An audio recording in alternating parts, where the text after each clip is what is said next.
Oh,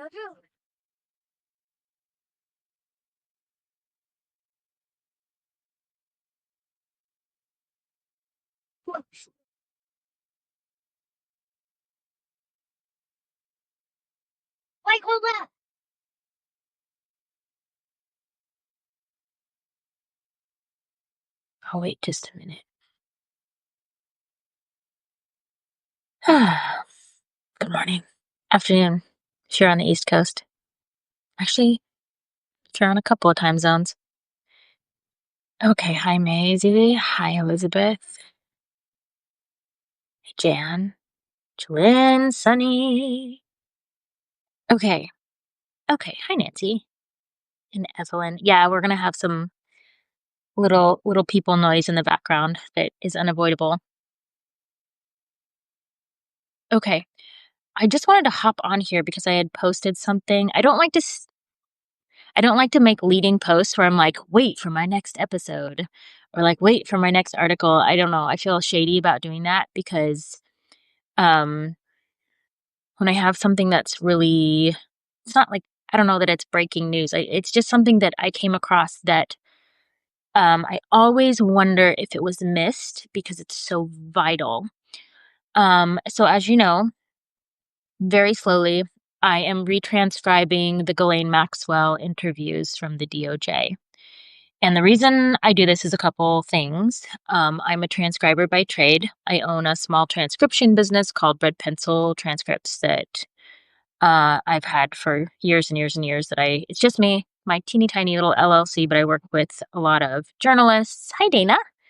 I work with a lot of journalists at like the New York Times and the Washington Post and the LA Times and like various newspapers. And then I do, if you watch like a documentary and you think of all the interviews, a lot of those interviews I type up and then they whittle them down to make a movie out of them. So I actually have an IMDb page, believe it or not.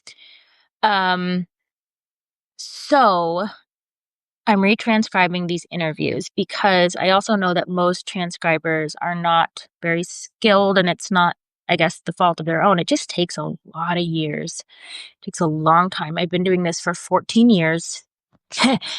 AI is replacing transcription services. My business has gone down almost 90% in the last year. So, Walter, unfortunately, that is why I'm going back to work next week at my son's school. But I still have projects. I still have clients. But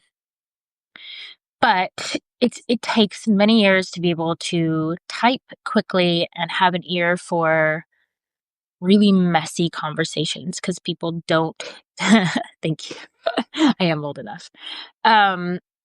People don't consider what it means to translate people interrupting each other, and human beings interrupt a lot. So I didn't want to take these transcripts that we were being handed from the DOJ and just say, oh, these are definitely it. This is probably exactly what she says, and, hooray, move on. I didn't want to do that because they give us the audio too. And their reasoning for giving us the audio is like a manipulation tactic to convince us that she's very relatable. We should be empathetic toward her.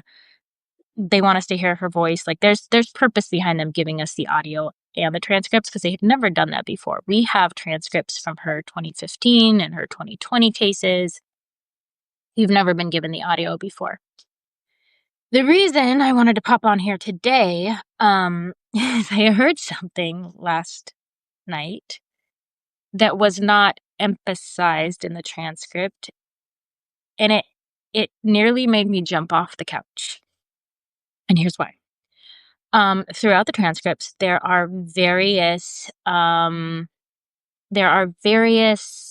retractions or redactions, I guess I should say, where they are covering up someone's name and beeping it out so that we don't know who they are. They clearly know that we know who they're talking about. So like in the case of Virginia Giuffre, lots of redactions of her name, but then they will describe who she was dating at the time, which is Googleable, right? Or that she was this age and she traveled this many times. Like it's all these clues that we know they're talking about Virginia Giuffre. There is another woman named Carolyn, and I'm forgetting her last name, but it starts with an A. And I just wrote an article about her a couple of days ago, but she was another Epstein victim who died by overdose. They redacted her name, but they were clearly talking about her. What made me jump off the couch was at one point, Ghislaine Maxwell starts talking about one of the witnesses in her case. And this was a witness who would have been around 13 years old at the time of her abuse. This is a witness who is a Jane Doe, and she has always been a Jane Doe. This is not, I believe, Katie Johnson Jane Doe. I believe this is a separate Jane Doe. Ghislaine Maxwell names her in the transcript. On the audio, she names the woman who is the Jane Doe.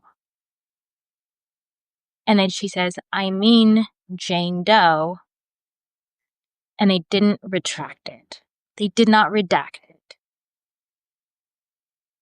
And at first I was just like, what? Did I hear that right? I went back and I listened again, and they sure enough named a woman who was a child who has always been a Jane Doe, who has never come forward because they, lots of different reasons, namely safety, mostly trauma.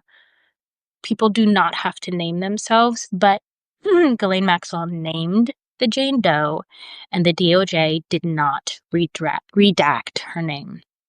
And I was horrified. I was horrified. My question for you, since this is a nice, lovely, big audience, is if there are people of legal mind, and if you are connected to someone like Aaron or Lev Parnas, anyone on here who has a legal background, Michael Cohen, varying degrees of trustability. My question is, what is the legality behind that? Is it classified? Isn't that classified information that they published publicly? What's the legality? What is the consequence for someone publishing a name that is not public? And I want to know, who do I ask? Because this was something that no one seems to be talking about, and I saved it. I downloaded the audio, I have the transcript, I have their transcript, I have my transcript, I time coded it because I was like, I am not going to forget where this is in the conversation, because this is highly illegal. It's highly illegal that they would name a Jane Doe and then not retract it and not remove it from the transcript, not remove it from the audio. She just says her name. And I was shocked. So, and that they had made such an effort to redact Virginia Giuffre. And I think they did that because that actually benefited Ghislaine Maxwell, because we're all kind of on the side of Virginia Giuffre.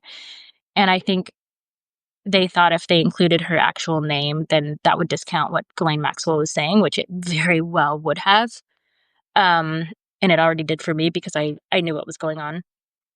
So if you can either forward the post that I made about that last night, I don't know what time I made it, but if you just look on my feed, I guess, I posted something about it. If you can forward this live to someone, I need to know what the legality is and what rules they broke by naming a Jane Doe and making it public without her permission. And I don't even know if she knows. I don't know who she is. I'm not going to say her name here. I'm not going to publish her name anywhere, but I have huge questions about it. And I am horrified. I'm horrified that they would do that to someone who's so vulnerable, who was 13 years old. 13. That's younger than my oldest child. So I don't know what to do. What do I do, guys? Yeah. So I'm going to write about this. I'm still transcribing the remainder of day one. I'll do a write-up, but I just want to get this into some legal hands and figure out what to do. So thank you. That's my quickie live. But if you have any advice, this should pop up in about 20 minutes. Please tag anyone in it that you think needs to understand. Um, if Zev sees this, or Dean, or Lev, anybody, like, just tell somebody, do something. Okay. Thank you guys. Happy Saturday, and I will talk to you later.